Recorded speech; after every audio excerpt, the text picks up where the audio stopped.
5. Persiapan menyambut bulan Ramadan. Bersedia atau tidak, Ramadan pasti akan tiba menghampiri kita seperti tahun-tahun yang lalu. Bersyukur kepada Allah SWT kerana memberi peluang kepada kita untuk menyambut bulan Ramadan. Seperti persiapan kita menghadapi ujian atau temuduga, begitu juga kita perlu bersiap untuk menyambut bulan yang penuh berkat ini.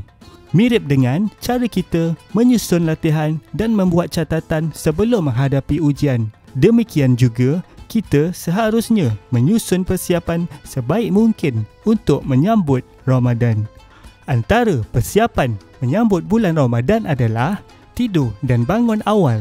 Tidur awal penting bagi memastikan tubuh mendapat rehat yang cukup dan bertenaga pada keesokan harinya.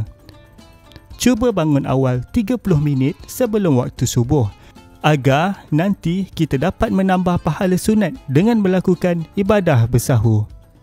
Gunakan beberapa minit di awal pagi untuk kita melakukan solat sunat. Yang kedua, memperbanyakkan zikir di selang waktu. Zikir adalah bertujuan agar kita mengingati Allah SWT. Dengan mengingati Allah SWT akan memberi kita ketenangan dan rasa cukup. Ia tidak memerlukan masa atau tempat yang khusus untuk melakukannya. Ia boleh dilakukan di mana-mana dan bila-bila masa sahaja. Yang ketiga, meninggalkan perbuatan yang tidak bermanfaat. Jika kita berazam untuk memenuhkan Ramadan kita dengan ibadah yang bermanfaat, kita perlu mulakan dari titik ini. Biasakan latih diri kita untuk meninggalkan perbuatan yang tidak bermanfaat, perbuatan maksiat dan perbuatan dosa. Misalnya, bercakap keji, mencari salah orang, berburuk sangka, menyakiti kawan atau jiran dan menghabiskan masa menonton video-video yang tidak bermanfaat. Perlahan-lahan, kita akan terbiasa dengan perbuatan yang bermanfaat. Yang keempat, mendekatkan diri dengan masjid.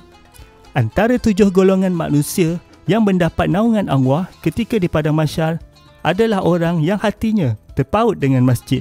Jadi, Ramadan adalah masa untuk kita berjinak-jinak dengan majlis ilmu dan beribadah di dalam masjid.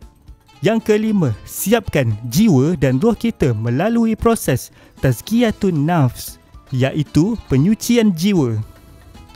Pesan Nabi Muhammad SAW buat kita, di dalam jasad manusia terdapat segumpal daging yang jika baik, maka baiklah seluruh jasadnya.